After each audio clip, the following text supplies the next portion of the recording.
Tips for snagging introverts and extroverts while virtual networking. In recent years, virtual networking has become all the rage.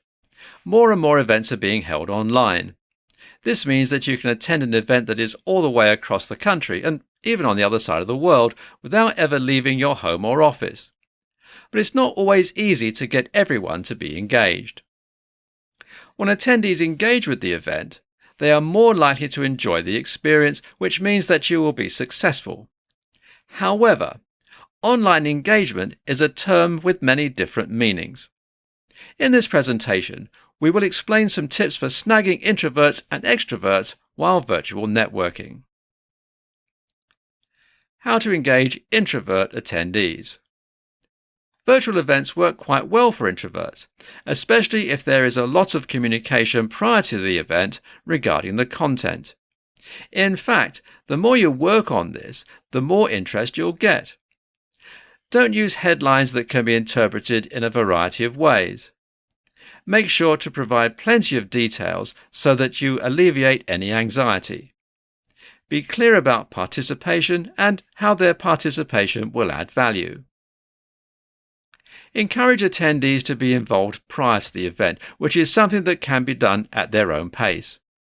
Give them time to reflect on the content. They may like to have a chance to read more about the topic at hand and look over any speaker profiles ahead of time. Send out the agenda ahead of time and keep attendees informed of any changes so that they can be in control of their experience. Keep the following list of introvert traits in mind when designing your virtual event. They enjoy/prefer solitude. They prefer not to be the center of attention. They enjoy close one-on-one relationships. They think before speaking. They need time alone to recharge or reflect. They prefer quiet, independent environments. They focus deeply and they're seen as reserved. How to engage extroverted attendees. Of course, virtual events also work well for extroverts. Many times, event planners are attempting to replicate in-person events online, which are biased towards extroverts anyway.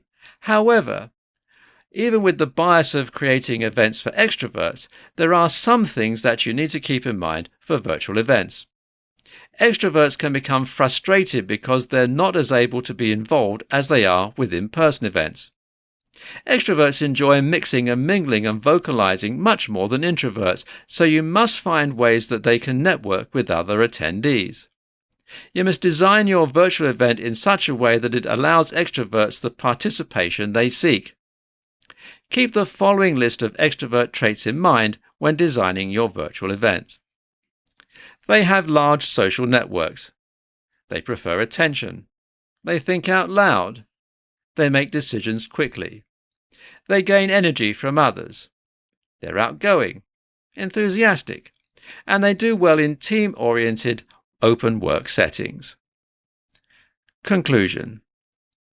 You may not realize it, but you have an unconscious bias. In fact, everyone in the world does. It's about how we see the world. Events are typically designed for extroverts because there's lots of networking, group activities, and a stimulating environment. However, by designing events this way, we automatically leave out about half of the attendees. In most cases, people are not aware of their unconscious bias, but it's there. This means that when you're planning your event, you must recognize that you're likely using your unconscious bias to make your decisions. Therefore, take some time to consider the audience data and determine what you want your outcome to be. If the two align, great. If not, you need to take a closer look to ensure that your unconscious bias isn't in control. Don't forget that you need to make sure that your host and speakers are aware of what it is that you expect from your event. They have their own bias, which has an effect on how they design and run their sessions. Pay attention to your audience, as it can impact your attendance and engagement stats.